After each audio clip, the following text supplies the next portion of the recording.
Greetings, fellow armchair Imagineers. Tiki here, and welcome to, oh my god, it's the first solo podcast I have done in like so long. This feels unnatural. Oh, it's the Inside Baseball Show, the show where I take you inside of the So You Want to Be an Imagineer competition, the competition in which this YouTube channel got its namesake from. So I'm ready to go with the reviews for Project 9 entitled Haunted, what is it? Halloween Disney Nights, I think it is. Halloween Disney, something like that. I don't even remember the title. Good for me. I have your guys' score all laid out. Like I said at the end of the last project, basically the judges' scores for the project are essentially kind of like the American Idol judges kind of function, where it's like, we'll tell you if we like it or not, but at the end of the day, it's kind of up to you guys who gets eliminated. Speaking of which, I'm not entirely comfortable with some of the strategy that's been going on in the game, and I just kind of want to address some of that. I will get to that as soon as I don't know, I think I'm going to lead with it. I think I'm going to lead with my state of the game and then go into the project review afterwards, because the project's pretty in-depth. It'll take some time. Oh, boy. So, there goes my camera. Wonderful. So, the state of the game. What is the state of the game? Well, I mean, it's just a State of the Union address, if you will. I kind of ripped it off from Tony Goldmark's State of the Parks. I'm talking to you guys directly about what is going on within the strategy of the game right now. We just had Space Mountain be eliminated in 7th place. It was the same place that he was eliminated in the Soul Imagineer. Space, sorry, buddy. You just don't really have 7 seems to be your lucky number when it comes to these kind of comps. Now, I want to make I basically just want to kind of call out something that's happening right now, and it's pretty much everyone knows about it, including the person that it's affecting. So, Space was the big target throughout the season. He was the big threat. He was the one that nobody wanted to go against in the end. Another person like that is Figment. Now, it bothers me a lot right now what's going on, that essentially if anyone wants to, they can just put Figment up and vote her out. And I'm just going to kind of make a distinction between Figment as a player and Space as a player. Space, you're a great guy. Love having you on. The one thing that I kind of hear as a constant about you, I mean, I don't want to say it like it's some big, huge negative thing or anything, but you seem to take the leadership in your team very seriously, and you are very, very persistent about activity and group work and whatnot. And for that reason, Space, I think that in the grand context of working together in a team, well, I feel like you almost kind of do too much within the context of a team. And I feel like I don't know, it's kind of hard to put into words exactly, but, and like I said, this is kind of why I'm struggling, because I haven't done a podcast with a co-host in like over a year. So excuse me if this is a little rusty, but yeah, the difference between Space and Figment. Space was kind of, I mean, he's a great guy. He's a very talented person, very talented player, and I don't blame you guys for not wanting to go to the end with him. Having said that, I can totally kind of understand, and I especially remember this was also an issue during the Sorcerer's Apprentice last year, where, like I said, Space just kind of has a tendency to take on a big leadership position within every project he's involved in, if he's not like preoccupied or busy with something else. And I feel like that just kind of constant presence within the brainstorming thread actually worked against him in something like Soul Imagineer. I want to point to, there goes my microphone. Very professional. Very professional. Very professional. I want to point you guys to another very famous So You Want to Be an Imagineer player who kind of reminds me of Space's story arc this season. That player was Mouseketeer Cole, the guy who went on to write this. Basically, see all the praise from people like Tony Baxter and Bob Gurr, Just Steve Kirk, just crazy top level people in the industry praising it. This kid has essentially went on to write the definitive book on theme park design. I recommend you pick this up. It's $50 on Amazon. It's huge. It's very comprehensive, almost like an encyclopedia of theme parks. Cole did this through his internship with Walt Disney Imagineering. And so, but Mouseketeer Cole was very similar to Space in that he had particular visions for how he wanted to see every project done. He stuck to it and maybe alienated some of his other team members. Figment, I haven't seen do any of this. And that's why there's basically two factors at play for why I'm a little upset at what's happening with Figment. One, I don't like the way that the power of MVP was handled this past project. Space addressed it to me in a private message, and I honestly completely agree with him. The power of MVP was given to I am not a Hufflepuff this round when, frankly, I don't necessarily think he deserved it. I mean, he did the least detailed out of all the mazes. He did the elephant maze, which is the elephant graveyard maze, which was essentially just an outline. And it really bothers me. Essentially, I feel like there's certain individuals in the game that are kind of hacking the game to a certain extent. And I give them credit where credit's due. They are creatively running the game to an extent that I have not seen it run before. But I feel like it's at the expense of really kind of celebrating the creativity of So You Want to Be an Imagineer.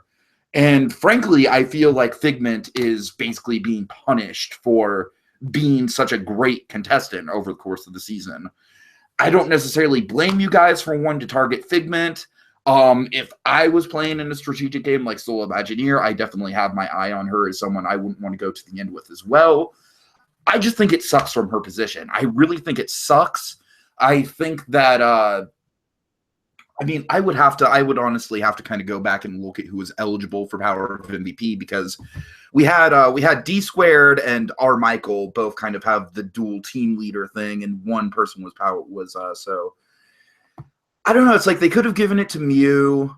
I understand why they didn't give it to Figment, but to give it to Hufflepuff, the person who essentially did the least amount of work this past round, that didn't sit right with me. That kind of reeked of like, okay, you're just blatantly like, I don't know, man. I don't know. There's just something that is not sitting right with the idea that Figment is essentially a sitting duck right now.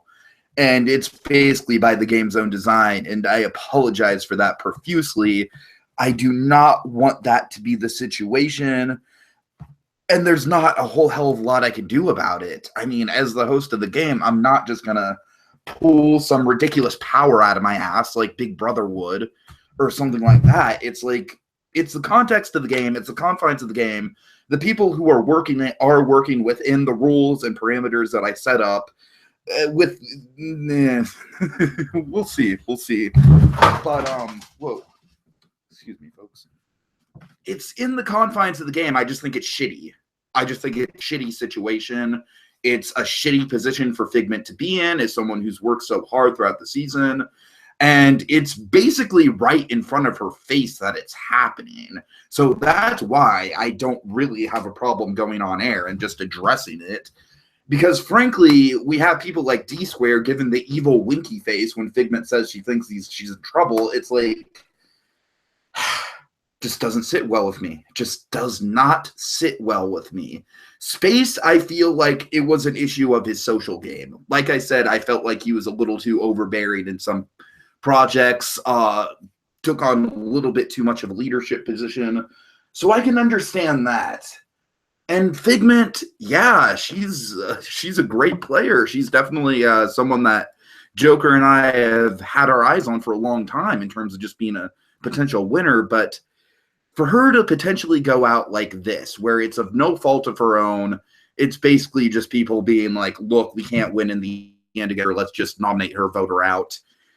I think it's a shitty thing to happen. I honestly think it kind of puts a little bit of a damper on the season to a certain extent. I kind of wish that Figment would go out some other way. And like I said, it's just an awkward situation for me to be in as a host because I don't like seeing it go down. but there's not a lot I can do to stop it. So I just wanted to address it because, frankly, there hasn't been a lot of work on the brainstorming thread this past project. And I'm not surprised because, honestly, there's been almost kind of an overemphasis on strategy throughout the game. And the projects are kind of becoming an afterthought. And I think that's shitty. So I'm just kind of coming on air and addressing it because I don't necessarily like how, I don't know. Like I said, Space was another story, but just essentially turning around and doing the same thing to Figment the following project. I'm not a big fan of it. I'm not a big fan of it, and I am, like I said, there's not anything I can do about it within the parameters of the game. But I think since it's basically an open book kind of thing, that this is what's going on, and I don't think that Figment herself would be surprised to learn that. I think it's fairly obvious based on things that have been said in the thread itself. So I don't have a problem going on discussing it, and I think it's a shitty thing to do. Having said that, I might do it myself if I was playing the game. So that's where my issue lies. That's where my dilemma lies. Oh boy. Take that as you will. Just take that as you will. If you guys have to do it, there's nothing I can do to stop you. I can't just say, like, no, I'm going to nullify your elimination vote against Figment. It's like, no, I can't do that. I'm not just going to Big Brother this shit and just fix it for who I want to see win. And that's not to say I'm rooting for anyone else. You know, I'm rooting for everyone. You know, I mean, obviously, I'm not going to try and take sides with this. Having said that, like I said, I feel like I'm repeating myself, but it's just, it feels shitty that Figment is basically a sitting duck. And if you guys are going to do this, then it's like, it's just a shitty situation that she has no possibility of saving herself whatsoever. So yeah, take that as you will. You know, this is just kind of my reaction to everything that's been going down. Like I said, I'm not surprised about the Space situation. Figment, however, although I can't say I'm really surprised about it, I was honestly kind of surprised that you guys weren't targeting her sooner. It's just kind of shitty to see it go down the way it's going down. I hope you guys at least take some effort into the Haunted Mansion Toontown project because it's something that I've been really looking forward to. I hope it's not something that's just an afterthought because I'd feel really bad if that happened, especially considering, you know, like up until this point, I think the creativity in the season has been really on point. So if people just kind of check out based on the fact that really strategy is the one thing that's dictating the eliminations, then like I said, I think it can really have a sour effect on the way the rest of the season goes down and the way that the season as a whole is perceived. So take for that what you will. Just want to address it.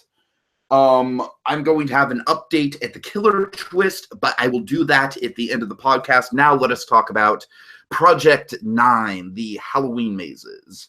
There's no better way to do this but to just kind of go through it maze by maze. So let's talk about it. Hold on, I need to pull up the memes. Okay, so for the Magic Kingdom, we have passed through Bald Mountain. It was interesting. I have a few issues with it. One of my main issues being, I honestly thought this was one of the more intense mazes in the whole thing, to tell you the truth. So I can't really buy that this is a PG maze that you just take young kids into, especially considering, like, I mean, there's like demons everywhere. There's like a giant animatronic of a hand that's like larger than the whole room. It's like there is stuff in here that would be horrific to me as a young kid. That would be traumatizing to me as a young kid. So I don't know. I think the decision to have the PG-13, it might not necessarily have been the best choice. The location also kind of confused me just because I wasn't really sure where the outside of the attraction stopped and the inside began. Because in the maze, it starts on the outside with the graveyard and everything, then transitions into Bald Mountain. What I'm kind of confused about is there some sort of transitional area on the outside that leads into the inside? Not really incredibly sure about that, and I apologize if I skipped over it. But it's just kind of the description just starts where it's like the road has been rough for you and your group. It's like, yeah, but where do we start? I mean, did we just enter this building and suddenly we're on this road? I don't know. That's kind of like one of the things I had an issue with. Having said that, I do think this was a very well done maze in terms of the pacing of it. It was a very good recreation of Bald Mountain, of the Fantasia sequence. Loved the use of scale with the Chernobog. Overall, very well done. Just had a couple issues with the tone of it and also kind of the location of it. But don't really have too many complaints. Like I said, I think Bald Mountain might be maybe an obvious choice for a maze, maybe one of the less creative choices that you guys went with. But having said that, I think you guys excelled creatively in some of the other mazes. Please, I need a co-host. Sam, where are you? But I digress. So let's get on to the Wormhole, which was the PG-13 maze located in the former Galaxy Palace Theater in Tomorrowland. Yeah, this one was really good. The space, I mean, I'm just going to give you all the credit in the world for this. This was your baby, and you absolutely excelled with this. It kind of feels like a successor to Alien Encounter in some ways, but also very unique from Alien Encounter. Kind of takes the whole idea of psychological horror that Alien Encounter introduced and pushes it to the next level, which is very good. I mean, I love how there's no overly elaborate effects. It's all just kind of like optical illusions and your mind playing tricks on you. And I feel like for some of these mazes, you guys relied too much on giant set pieces and dozens of animatronics, where in reality, with Halloween Horror Night type mazes, you know what this reminds me of? This actually reminds me of, out of all the videos of Halloween Horror Night mazes that I've seen, this is one is personally my favorite. It's the Insidious maze that they did. I'm not sure for which Insidious movie. I'm not sure if it was like tied into Insidious Chapter 2, Chapter 3, or whatever. But I do remember seeing the walkthrough of the Insidious maze, which this very much reminds me of. It would do a good job of kind of transitioning you from the further, which is, of course, the spiritual realm from Insidious, and then back into the real world and kind of like half in between the further, half in between the real world. And just doing that, basically using stuff like mirrors and fog and lighting and stuff like that. And I think some of the best mazes you don't really need a ton of set pieces for. When you have giant set pieces, I think it almost kind of becomes like a showcase. Like something like Alien versus Predator, those mazes to me are never the scariest mazes at Halloween Horror Nights, just because they're so focused on the atmosphere and they're so focused on the set pieces that it almost just kind of feels like a giant queue in a way. Whereas stuff that really kind of tones down everything to the point where it's like laser focused, that's where I think this maze actually really excels. Very psychologically intimidating.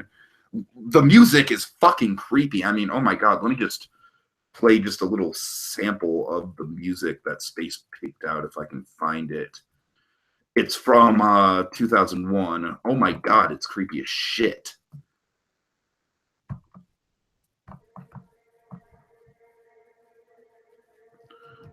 Sorry, it's probably not the loudest. You guys get the point, but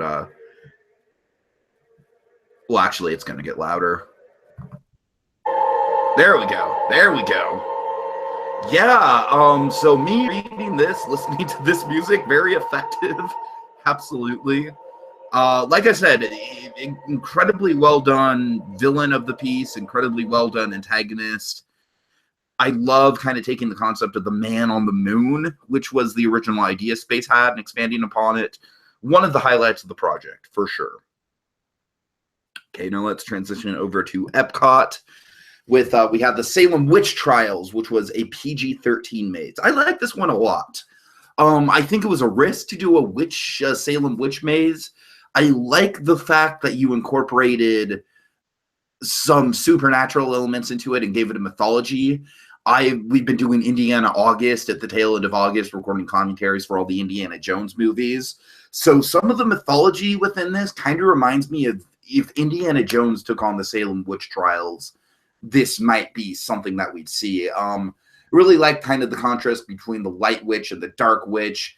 One of the nitpicks I have, and this is just kind of like, it's not me being a social justice warrior, it's just me kind of like looking out for the social justice warriors. Not sure how cool it would be to have like the white witch and the dark witch. Also, correct me if I'm wrong, but isn't the white witch already a villain in the Chronicles of Narnia? Isn't that the Tilda Swinton character? I'm pretty sure it is. I'm like 90% sure the white witch is like the main antagonist of Lion Witch in the Wardrobe. So I would say, instead of saying the white witch, just say the light and the dark witch, which, again, minor nitpick. The train transition was clever, not really incredibly sure if it implies time travel or what. Again, like me and confusing time travel with these projects, right? But this one definitely feels like it's more of a story-centric maze. Like I said, I like how you get really in depth with the characters. Reminds me of kind of almost a darker version of Phantom Manor in a way, with the clash between the light and the dark. Very creepy. I kind of wish, the one thing that I kind of that I can kind of nitpick about this, beyond just the whole white witch thing, I kind of wish that the actual Salem residents were more malicious and more intimidating. And I almost feel like you could have made a maze where it was like you being mistaken as a maze by the people of Salem, and that would almost be more scary. Because I really do think the horrific part of the Salem witch trials wasn't just like, ooh, it's a witch. It was the fact that people were like, ooh, it's a witch. Let's kill them. Let's kill these human beings that we have no physical evidence that, So it's like, Salem witch trials is actually obviously like a massive human injustice. So again, it's hate to use this allegory here, but it's kind of appropriate considering the train car at the beginning of the project. I'm just gonna say it. It's almost like if you did a haunted house maze out of a concentration camp. Yeah, I'm sorry. It's not that bad, but it's kind of like veering on that sort of territory where you're turning a historical event that was basically nothing more than just a massive human injustice and kind of trivializing it to a certain extent. And I could never imagine them getting away with a Holocaust, like, concentration camp maze. So I don't know, man. It's like, I like the ideas that they play. I like the story elements. I like the character stuff. Not necessarily sure that the Salem witch trials it doesn't seem like something that Disney would want to touch, really. I could totally see it at Universal. Let me just say that. Like, Universal, obviously, I could never see Universal making a concentration camp maze, but I could totally see them doing something like this. Having said that, I guess that's my problem. It just doesn't really feel something like Disney would ever touch. But having said that, it is very well done. Lots of detail, but like I said, it just kind of lacks the Disney feel to a certain extent. All right, so now we have Spirited Away, presented by Studio Ghibli. I don't really have a ton to say about this one, mostly because I feel like a lot of the maze is just like, hey, you guys like the movie? Well, god damn it, we're going to give you the movie in maze form. And you guys know that's a problem with me in dark rides. It's kind of like, I don't like when a dark ride just kind of does like, here, this scene happens, then this scene happens, then this scene happens. And I feel like the maze, this is kind of a similar thing. Like, I would have really rather this maze been a journey into the world of Spirited Away rather than a retelling of the movie. In fact, I would honestly prefer if Chihiro just wasn't in it. I would prefer if it was just you wandering around Yubaba's bathhouse and experiencing strange creatures, some of which were from the movie, some of which could be invented for the maze, just all obviously done in the Miyazaki style. That is definitely kind of what I prefer. I think having Chihiro in the maze and just having Haku and the dragon, and it just kind of, to me, that just kind of made it too closely tied to the movie, to the point where it was kind of difficult reading this maze as anything but almost kind of a summation of the movie to a certain extent. And in that respect, I almost kind of feel like it's a missed opportunity, just because the world of Spirited Away is so vast, so eclectic, so many different things you could do with it. And to just retell the movie, not really the best direction to go with something like that. I give credit where credit's due. I really do like the idea of using Spirited Away to begin with. Just wish that it didn't kind of commit my big dark ride sin of just being basically like a beat. I mean, it's not necessarily a beat by beat retelling of the movie, but with so many characters and so many events that are kind of lifted directly out of the movie, it does kind of play like that to a certain extent. All right, so let's get to probably hands down my favorite maze in the whole thing. I was delighted by this. Thank you, Garrett, for Cinemassacre's Monster Madness, The Labyrinth. Oh my fucking god. Wow. What a pleasant surprise of a maze this was. This honestly is kind of like in the same vein of the Great Zombie Movie Ride from season 8. I love it. Would it actually get made? Like, would Disney invest all the time? Like, have a whole bunch of James Rolfe animatronics? That's questionable. That's questionable. To tell you the truth, I honestly kind of see James Rolfe being someone who'd be more equipped for, like, a Six Flags Fright Fest. Like, not even a Halloween Horror Nights, but, like, I could totally see Cinemaster Monster Madness being a Six Flags Fright Fest maze. But regardless of the actual feasibility that James Rolfe is big enough for Disney to put like a big investment into, I love the concept for this maze. Absolutely floored by the idea that this maze only explores kind of like the obscure early days of cinema.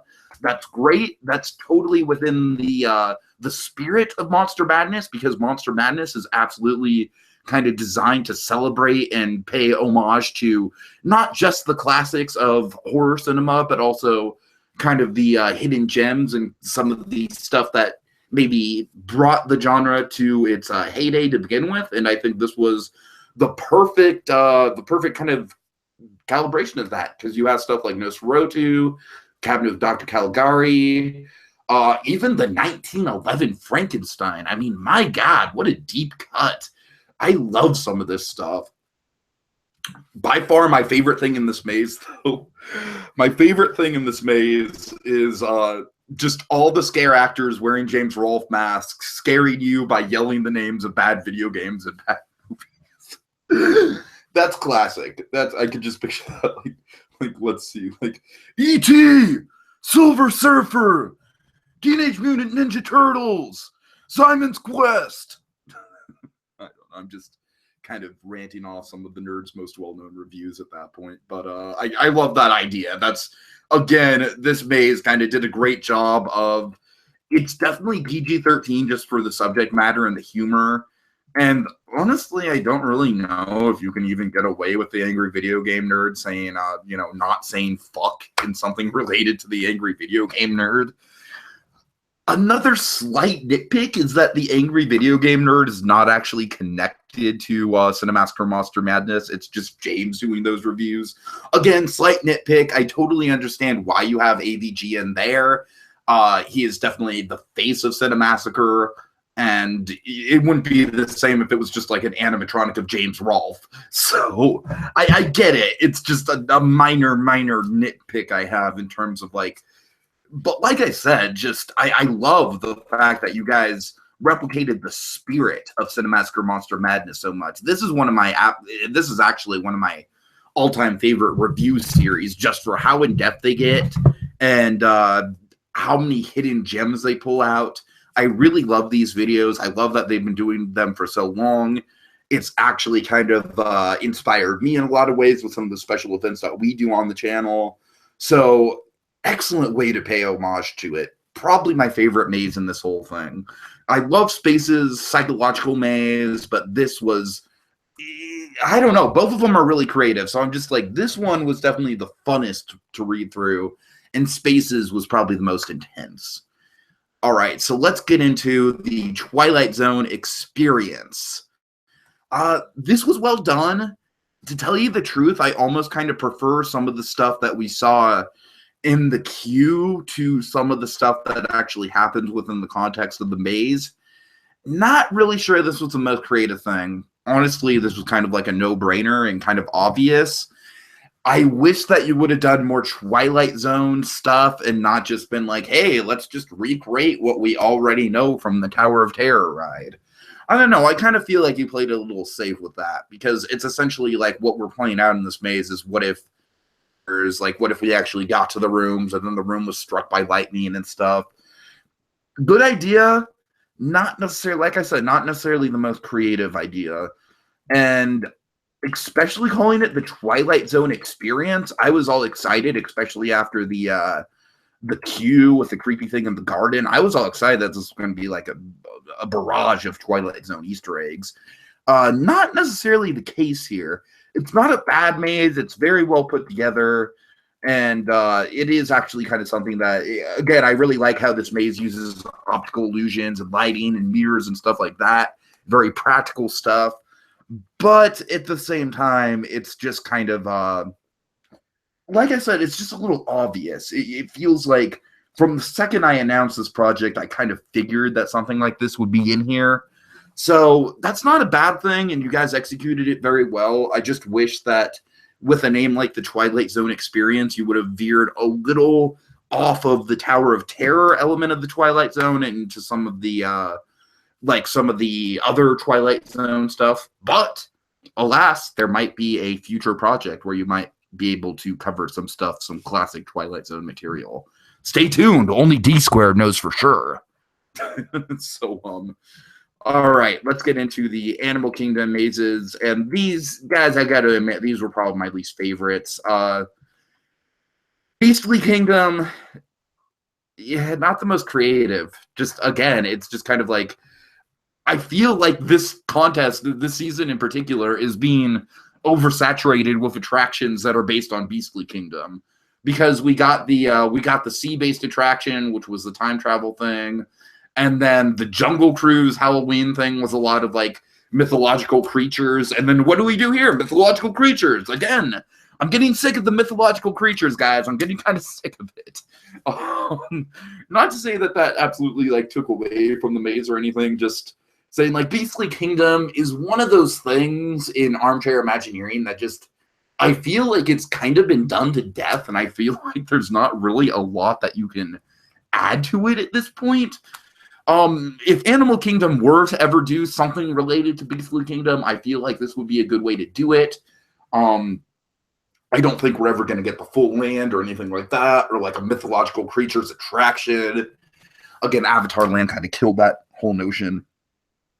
But like I said, there's nothing really wrong with the maze. It's just kind of an obvious place to land. And especially because I feel like there's a lot of different directions that you could go in for Animal Kingdom, different cultures you could experiment with. I was actually kind of surprised that Indiana Jones was never brought up. I guess one of the reasons why Indiana Jones was never, we already did Indiana Jones for the competition, the project we did that was similar to this with the choice. I digress though. Still, it's very good, and although I will admit this one was probably out of all the mazes, this one might have been one of the most unrealistic just because of all the animatronics that are at play here. Not necessarily, I mean, it's fine, it's good. It's just it doesn't top some of the other mazes. And then we have the Elephant Graveyard, which is just, I can't really say much about it because it's just an outline. It's very much something I could see Disney doing, very much something that kids could do, no problem. Probably out of all the PG mazes, this is the one that's the most realistic that kids wouldn't be scared by. Because with Spirited Away, you have like all kinds of crazy creatures and stuff. And like I said, Bald Mountain is pretty intense. And Twilight Zone as well, I think, is pretty intense for a kid's ride because you're basically in a tower that's being struck by lightning.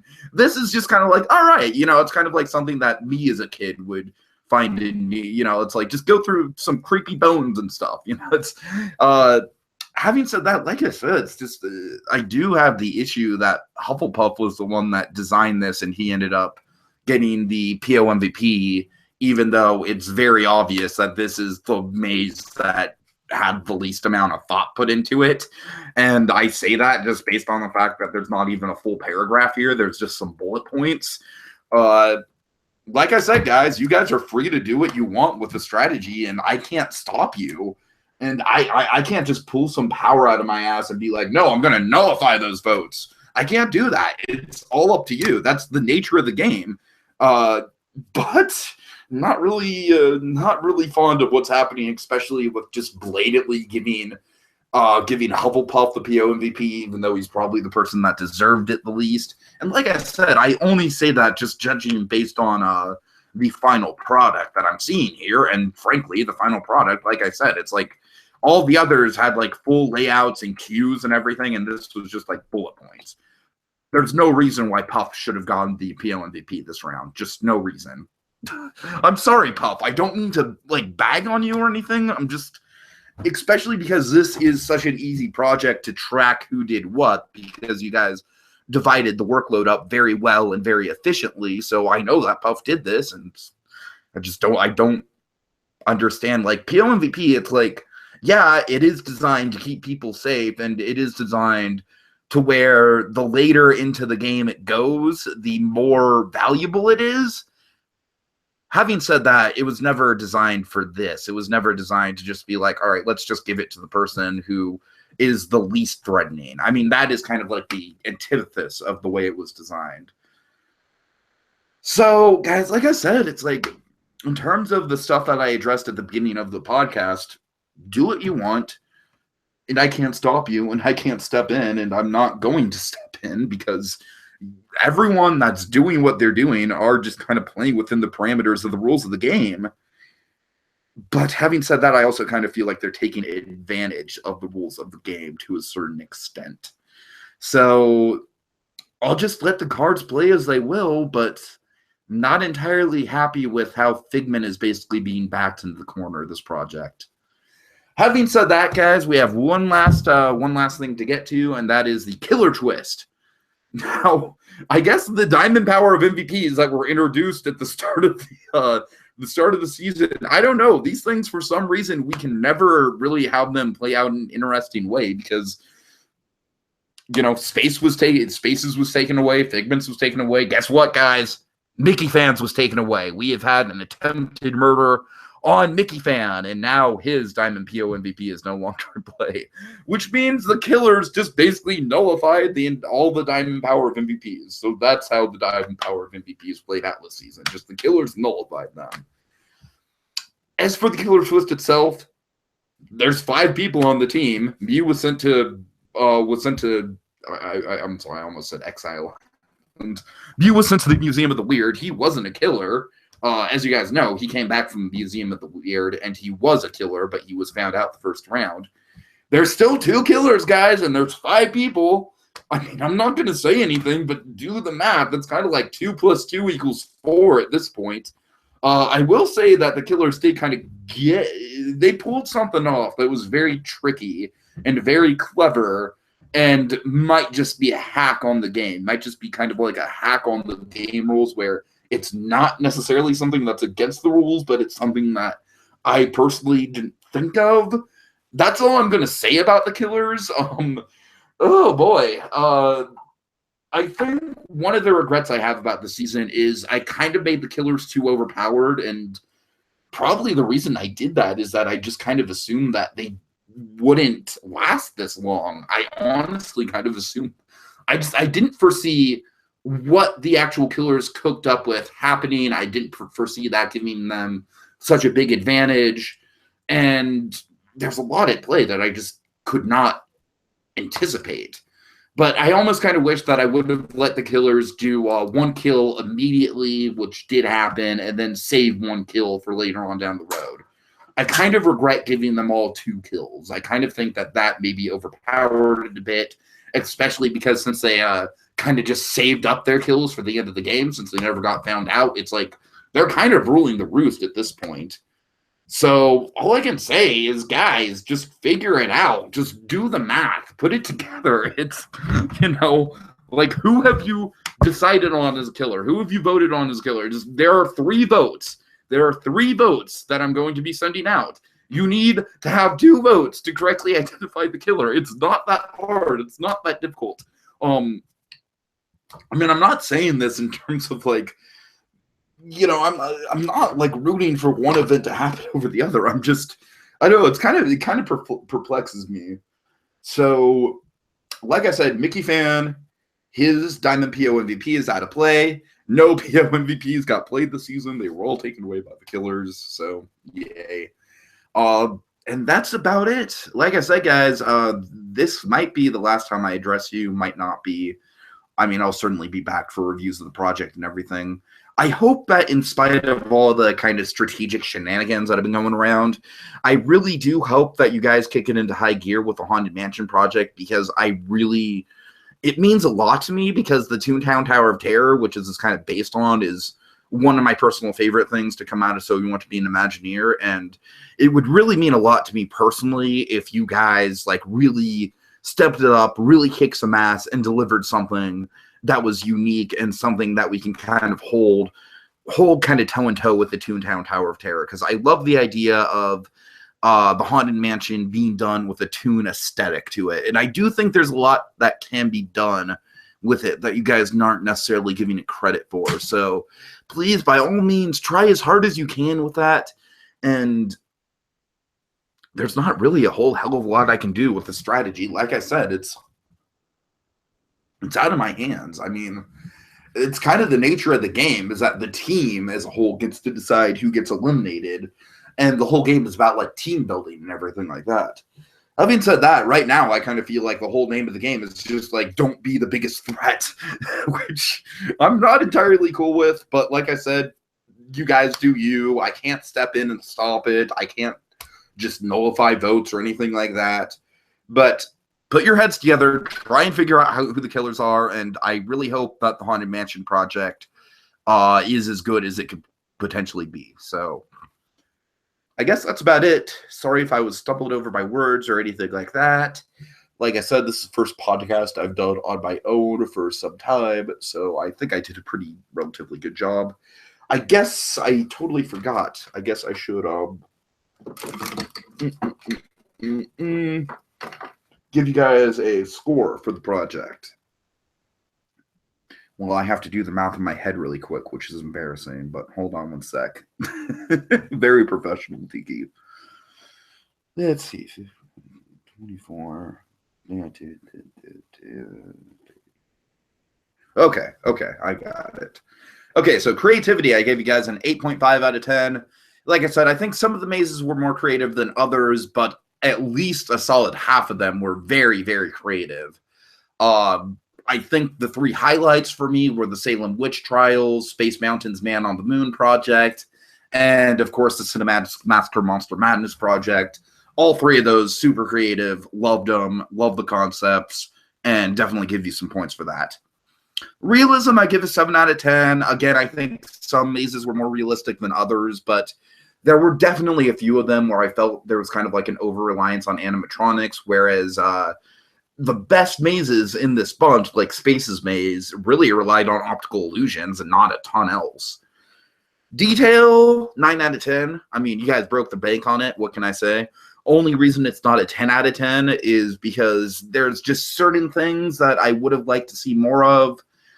Like I said, like the Bald Mountain project, I kind of was disattached from like where you actually enter the show building of that attraction and where the queue starts and everything like that. So outside of just like a few details like that, it's very detailed. So 9 out of 10 there. Presentation, I'm a dick. 6.5 out of 10. And this is something that Joker and I often jokingly disagree with. But guys, do some formatting here, because that's why I'm giving you a 6.5 out of 10. Because there's no bolded headings. There's, I guess maybe that's one of the main reasons is the lack of bolded headings. But I don't know, it just kind of felt like kind of slapped together a little bit. The pictures were decent. The pictures were good. Maybe I'm being a little harsh here. I feel like I'm being a little harsh here, but I'm just going to give 6.5 just because I feel like doing bold headings is something that is very easy, takes like 2 seconds to do, and just makes your project look a hell of a lot more professional. And like I said, it's just kind of like, this is just coming from me who went through a lot of English classes and creative writing classes and stuff like that. So I notice those things a lot more than someone like Jokers might. And it's just kind of something that sticks out for me personally, like the lack of bolded headings. Something that Joker absolutely does not care about whatsoever. But okay, anyways, group work. Give you guys a lot of credit here, 9 out of 10. This might have been some of the best group work we've seen in the whole season. Love how you guys organized all this, how everyone had a role, how there were different leaders for different sections. Very good work. So overall, your guys' total for this project is a respectable 40 out of 50. All right, that's it. I'm not going to drone on and repeat everything else I've droned on about. I'm not going to lecture you guys once again about the strategy that's taken place. Just have fun, play fair, and remember, guys, it's just a game. It's all in good fun, and it's not anything that's to be taken too seriously. So hope you guys have a good rest of the season, and I will see you back here again real soon when we recap the Toontown Haunted Mansion projects. See you later.